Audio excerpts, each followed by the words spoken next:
I grew up in New York, where all the best restaurants are, and all the magazines are, and all the media is.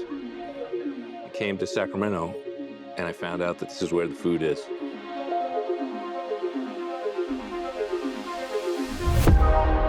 So when I decided to stay and people asked, is Sacramento really good? What I said was, no, I have this sandbox that is unparalleled as a cook. There is nowhere else in America that is like it in terms of the access that we have to raw ingredients.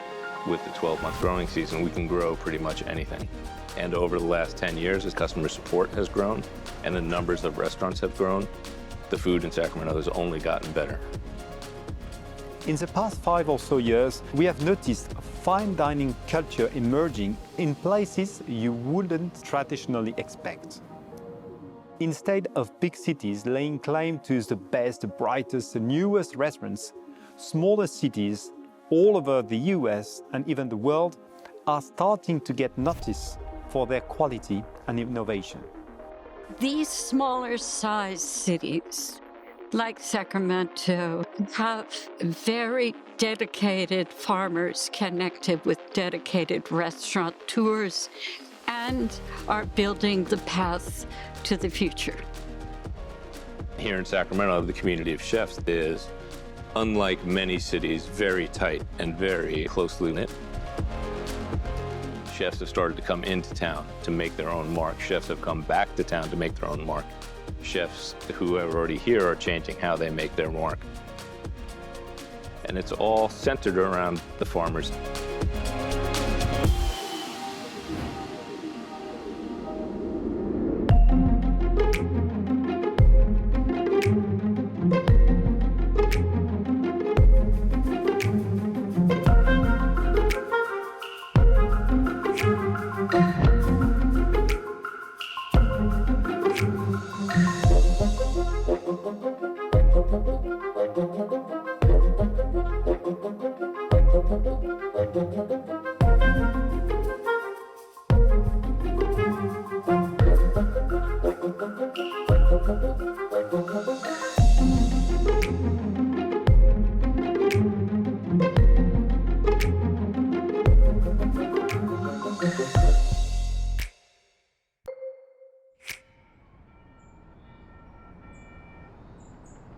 I grew up on farms, going down to the river, picking blackberries with my dog, you know, and my mom coming home and turning them in 5 minutes literally into a cobbler.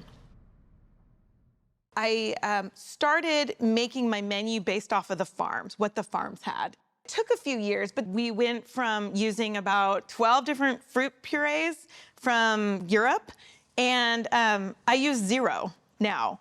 Every single thing in our chocolates is local.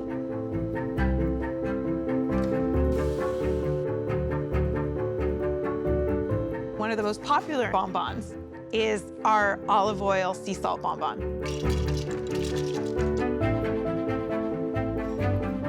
And this stuff, after you go to the farm, you treat it like it's liquid gold. You know, I mean, I have chills.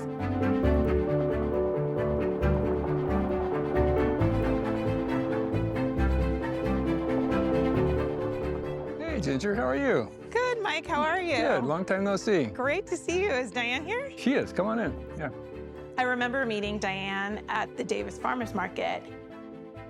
They invited me out to the farm to pick blackberries with my children. I don't know, I literally fell in love with this farm. So many olive trees. They do everything themselves, and they have this beautiful press. Oh, hi, Ginger. How are you? Hi, how are you? Good. It's good to see you. I brought you some treats. Mm-hmm. You guys are responsible for making it so delicious. What we're doing with our chocolates is what they're doing on their farm, and that's really what made us connect, and that's really why I wanted to use their olive oil. We've got squirrel issues this year.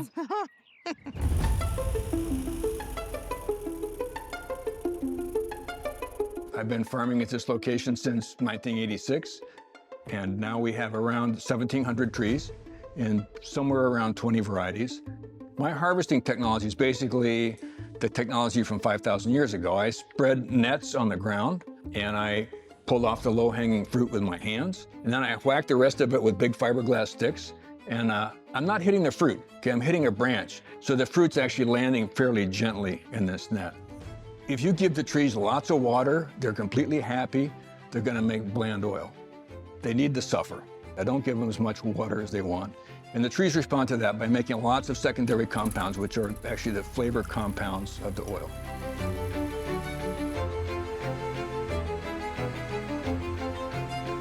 So we used the Tajoska in this one. And are we still thinking that it's the right one? It depends. I've got another one I'd like you to try, which is there's a variety called Oscolano, which is very flowery. What we're looking for in the olive oil is absolutely the most pungent, sort of green flavor that we could get, so it really carried over in the chocolate. So this is the one, Oscolano and Picual mix.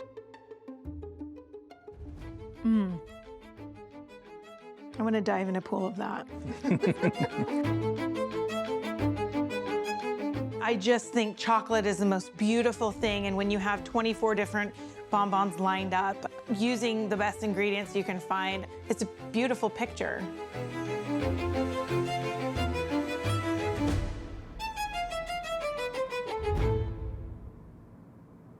When Farm to Fork started as an initiative, for the first couple of years, everyone just kept saying, Farm to Fork, that's just a marketing gimmick. And then I finally came to the realization that, yes, for sure, it's marketing, but it's brilliant because this is who we are. We live in the middle of the richest agricultural region of the world, and we celebrate our farms and farmers in ways that don't happen in other parts of the country or really couldn't happen in other parts of the country. Something to be said about taking a ride and seeing all the things, orchards and plots of land that are planted, of things that we actually all use in our restaurants and in our facilities, you know, whether it's for your jams, you know, or introducing sturgeon and a sushi level. We're so used to cooking and operating by the seasons. Like, why is there asparagus on the menu year-round? Just have it when it's good. We all go into a restaurant after June and say, why is there asparagus in here? This should not come back till March. We go into restaurants in the winter and we don't expect to see tomatoes. We know when and things we are almost coming. call each other on it a little bit, right? I'll be honest, not in a bad way. We're snarky as hell. You kidding me? Yeah.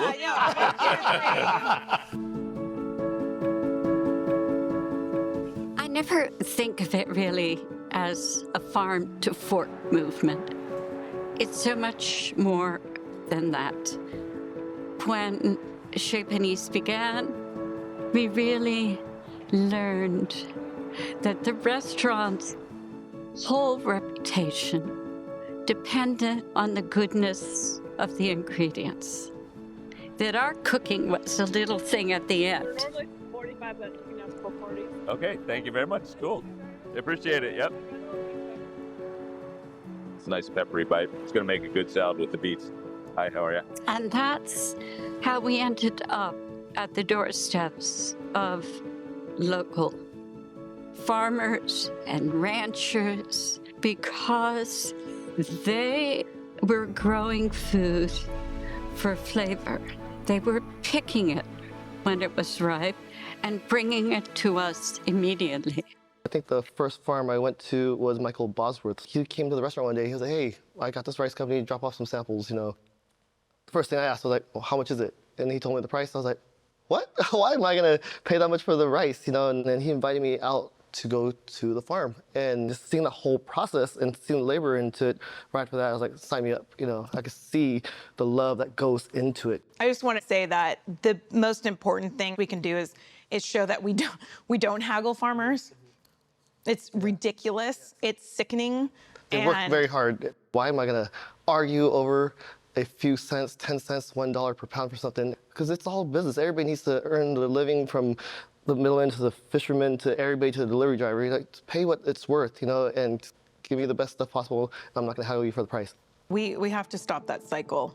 I mean, it has to stop somewhere.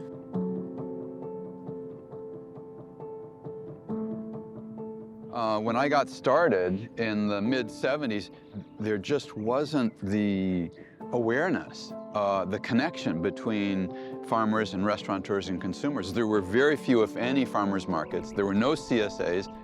chefs weren't rock stars yet.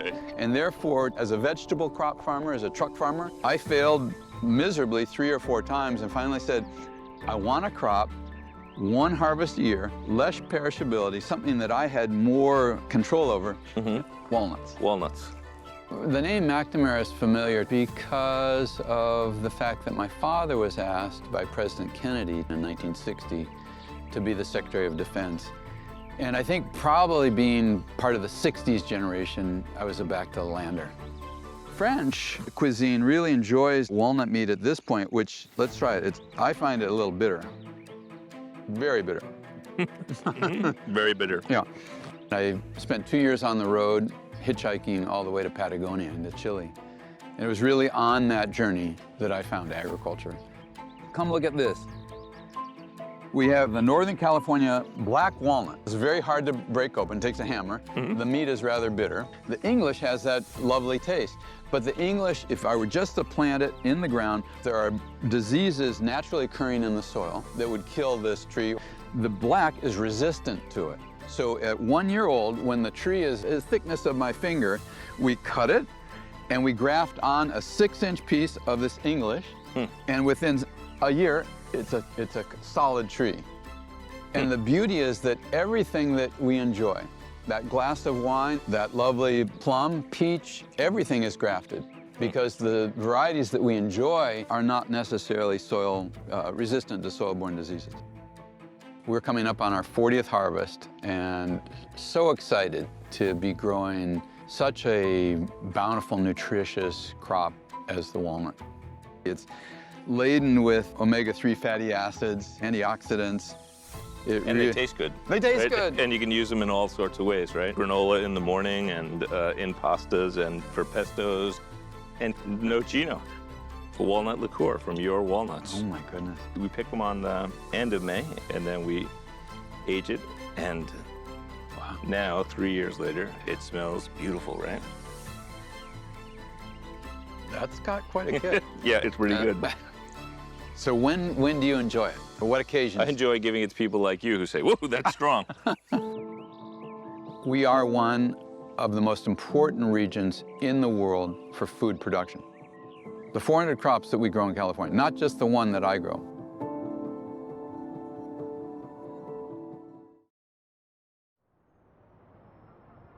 He doesn't like losing at anything. I don't like losing at anything. That's why he loves to hate me. So I hear you like golf though, Chef. Yeah, I mean, are you good though? No, I'm not. No, so I'm not good. I like golf, but I'm not good. Here's the thing about golf.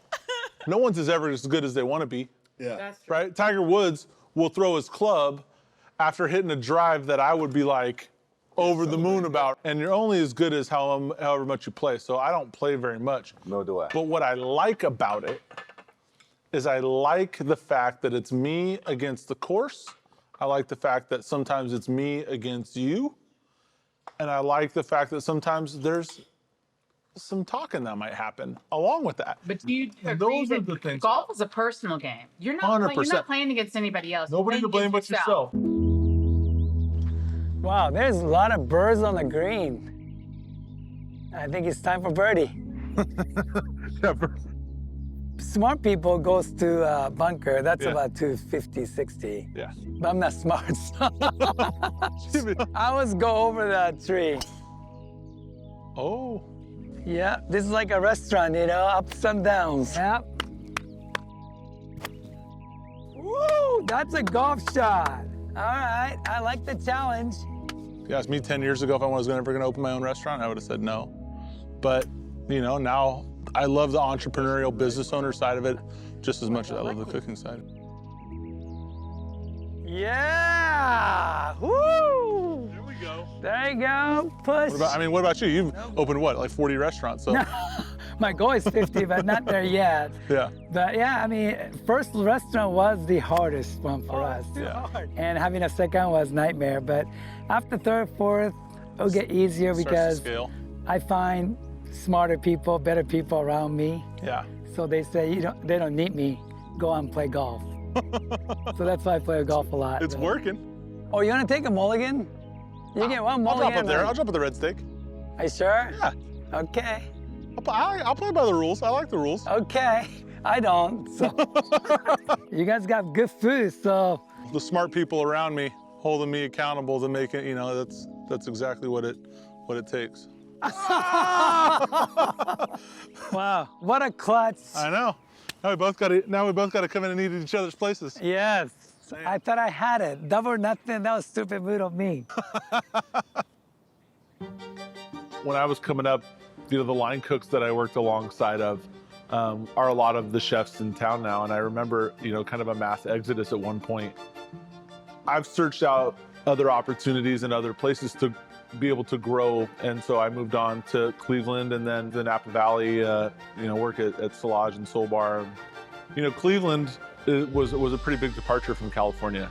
They definitely have 4 very distinct seasons, so it was really interesting for me to be halfway across the country and in the winter be receiving produce coming from the Capay Valley.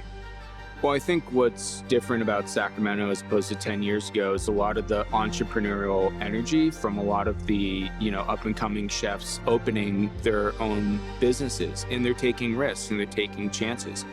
To be able to do something that, people walking in our door don't know what to expect and have them enjoy it and have an open mind towards that says a lot about, where we're at as a dining community.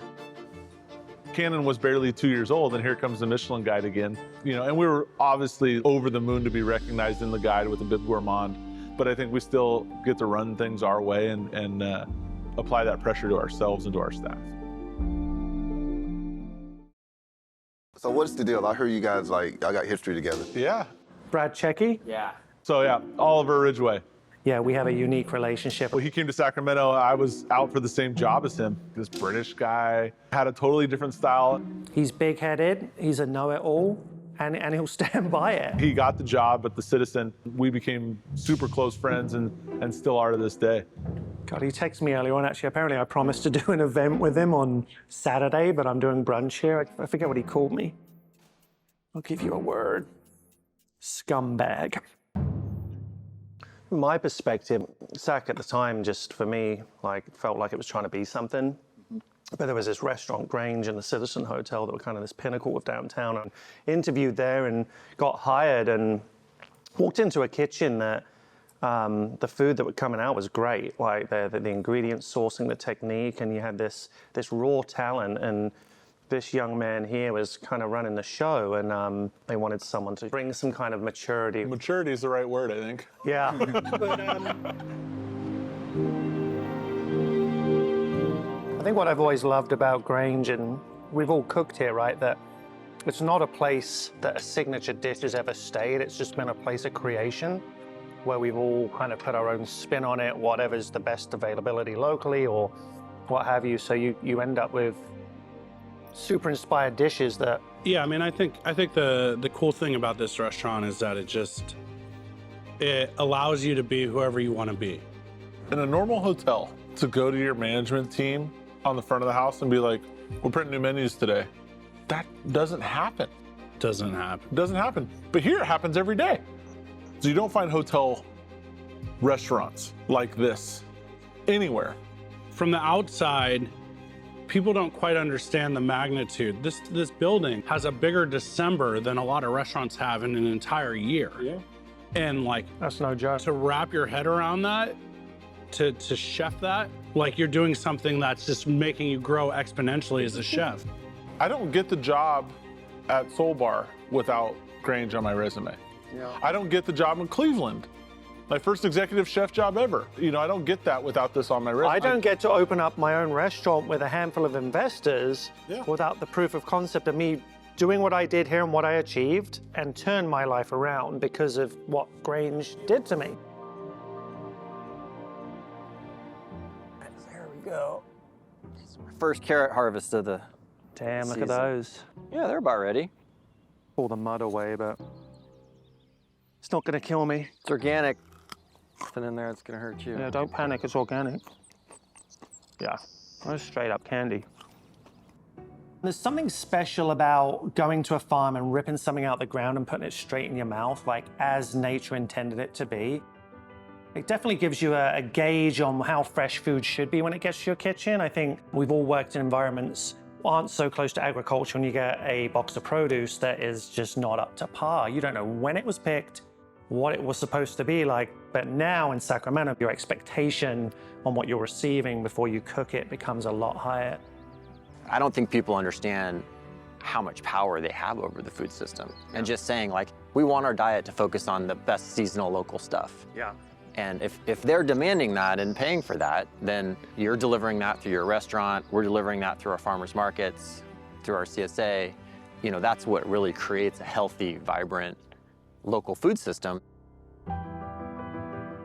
One of my main missions when I first moved to Sacramento is get connection with the local farmers.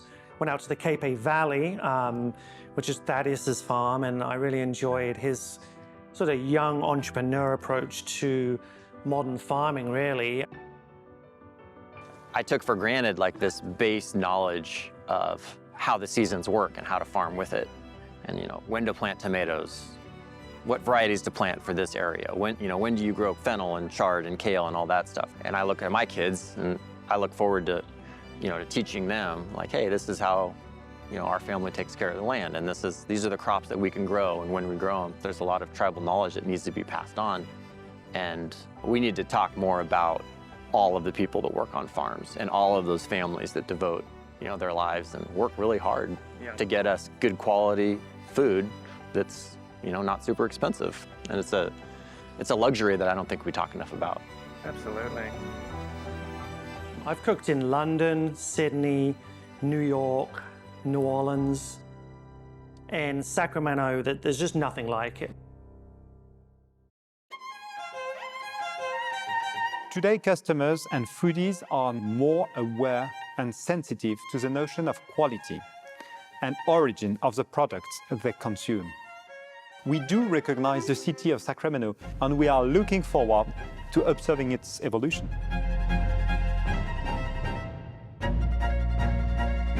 Because of a lot of different chefs in this area, the community is just a really special place, I think. There's tons of crazy people and tons of crazy stories. I think sometimes we don't talk about all the tons of crazy heartache that comes with those crazy stories. But I think food is and always has been something that brings people together.